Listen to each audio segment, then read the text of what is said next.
Tanguay Électronique, en première ligne.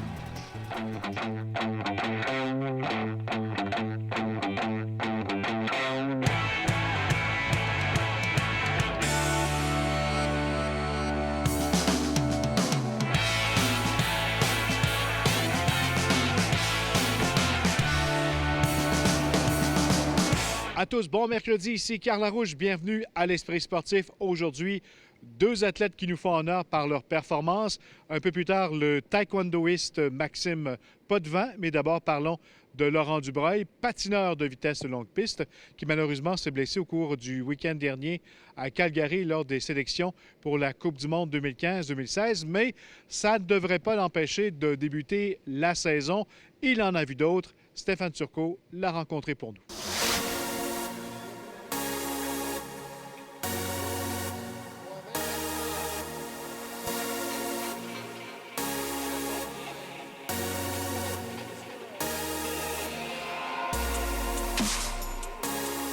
Blessé à l'aine le week-end dernier à Calgary, Laurent Dubreuil sera de retour sur patin avant longtemps.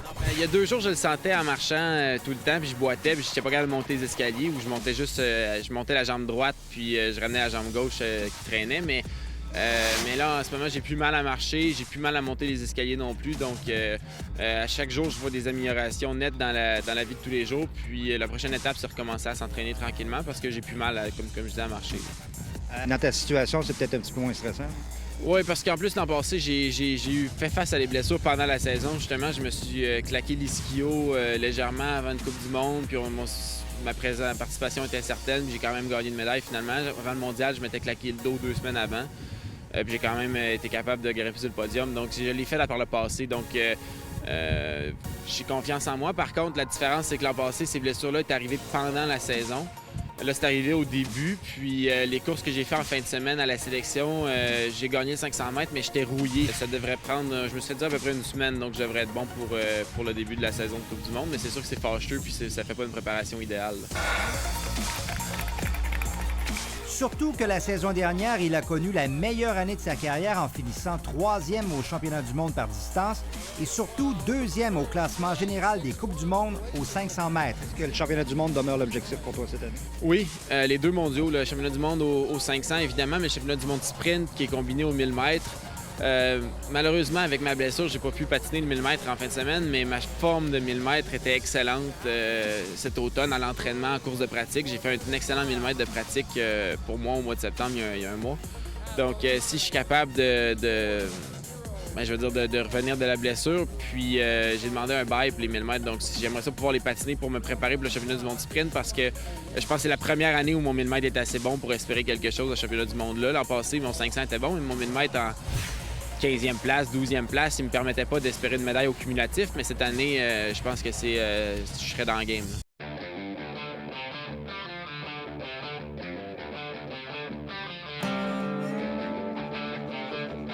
Il souhaite maintenant être capable de grimper la dernière marche, mais le défi est de taille.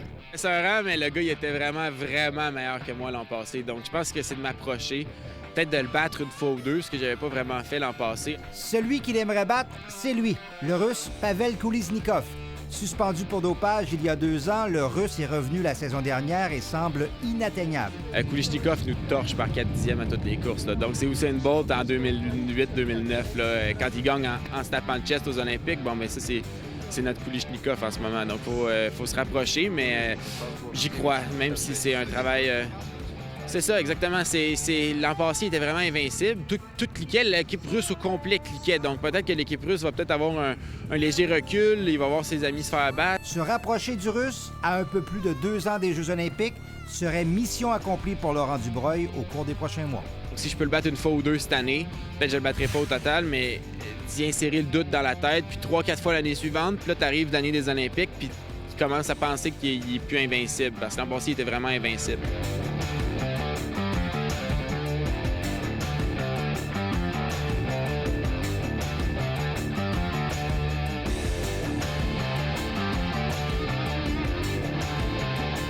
Il y en a d'autres des très bons. Les 3 médaillés olympiques qui viennent des Pays-Bas, les 2 frères, les 2 jumeaux Mulder et Jens Meekens qui roulent très, très fort, des Polonais qui reviennent en force, Norvégiens, Coréens évidemment.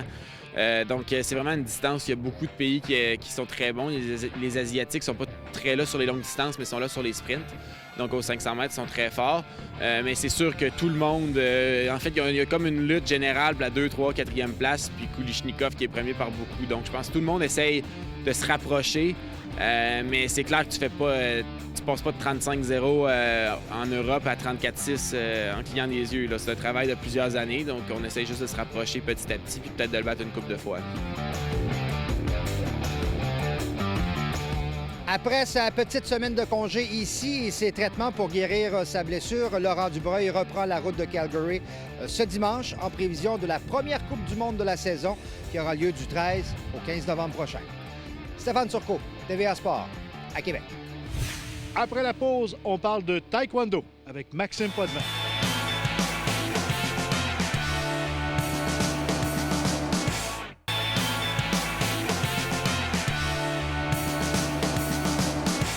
Parlons maintenant taekwondo. Maxime Potvin a connu l'une de ses plus belles saisons en carrière, entre autres. Il a remporté une médaille d'argent lors des Jeux panaméricains de Toronto.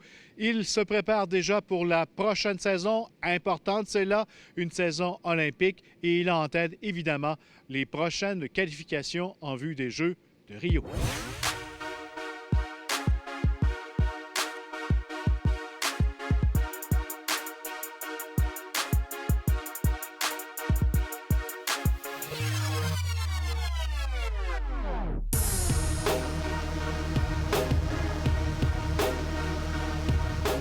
Maxime, ça vient tout juste de se terminer ta saison. Parlons-en, comment ça s'est déroulé? Oui, bien, dans le fond, il y a eu des hauts et des bas, comme tous les athlètes. La dernière compétition n'a pas terminé comme je voulais. J'ai eu un petit peu de fatigue accumulée de toutes ces compétitions. J'ai fait 13 compétitions cette année. Donc, normalement, une saison au taekwondo, on fait environ 5-6 compétitions. Et là, c'est 13 compétitions, donc c'était vraiment un gros volume. Et puis, à chaque fois que je revenais de compétition, il fallait que je me prépare pour l'autre. J'avais pas de pause. Donc là, je suis en pause pendant 2 semaines. Mais si on résume toute mon année, j'ai eu 6 médailles d'or à des Open internationaux. Et puis, les Jeux Paname, j'ai terminé 2e. Et puis, les dernières compétitions, les Grands Prix, ça a moins bien été un petit peu. Comme je disais, il y avait un petit peu de fatigue accumulée à ce niveau-là. Mais présentement, ma place est assurée pour que je sois envoyé à la qualification olympique qui va être en mars. Donc, moi et Marc-André Bergeron de Sainte-Foy. Donc, 2 personnes de la région de Québec qui vont possiblement représenter pour Rio. Donc, il me reste juste cette journée-là à bien performer. Une première place ou une 2e place m'assurait ma place pour Rio, dans le fond.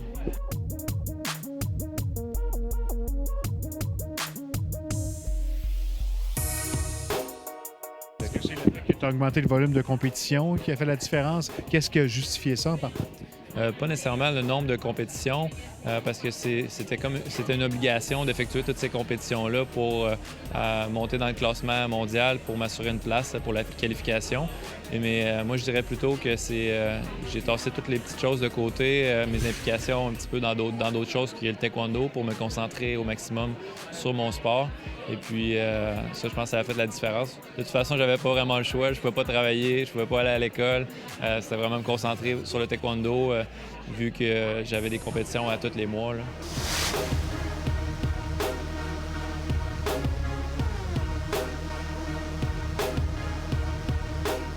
L'objectif, évidemment, c'est Rio. L'an prochain, ce sera l'année cruciale. Oui, effectivement. Ça va être la journée cruciale, effectivement, en mars. Là. Ça va se passer le 5-6 mars au Mexique.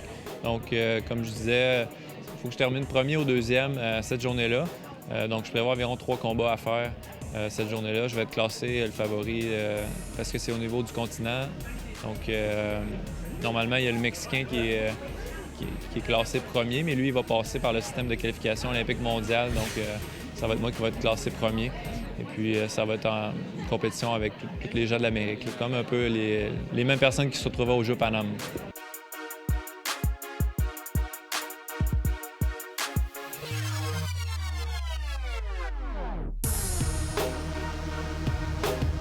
Un athlète maintenant qui a beaucoup de compétitions derrière la cravate, est-ce que tu le sens, ça, que tu arrives à ton plus haut niveau? Oui, effectivement. C'est sûr qu'en taekwondo, il y a des choses qui changent, des règlements, donc on doit s'adapter à tout ça aussi. Mais c'est sûr qu'il y a le facteur expérience qui rentre en ligne de compte dans un sport de combat qui est qui est un sport qui est très tactique et technique. Donc, mon style de combat et puis ma tactique commence à être de très haut niveau, là. Avoir un coéquipier comme Marc-André avec toi aussi, c'est motivant d'être les deux ensemble. Oui, effectivement. Deux de la région de Québec, on se connaît bien. Donc, on enlève le stress un petit peu là, quand on est en compétition ensemble. Il n'y a pas de rivalité entre nous. On est dans des catégories différentes, effectivement. Puis, on est comme des bons chums aussi là, quand on est ensemble en compétition, là.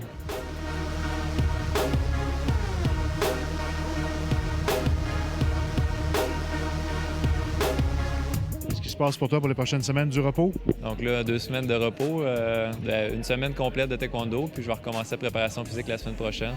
Donc ça va faire un petit peu du bien au corps de se reposer comme ça. Et puis ensuite de ça, je vais avoir une autre 2 semaines de pause au mois de décembre. Puis ensuite, je vais avoir 2 compétitions pour me préparer à la qualification olympique là, qui va être en mars.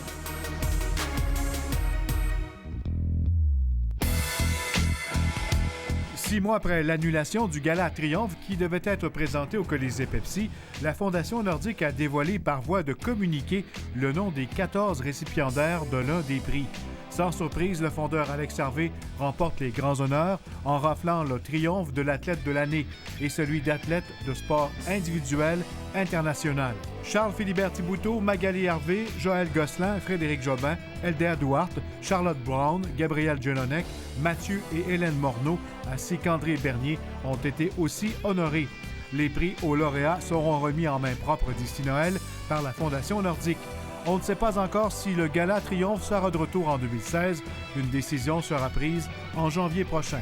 Et après 3 ans comme adjoint chez les Castors de Charlesbourg, Jean-Nicolas Blanchet aura maintenant le gros bout du bâton avec la formation de la Ligue de baseball junior élite du Québec.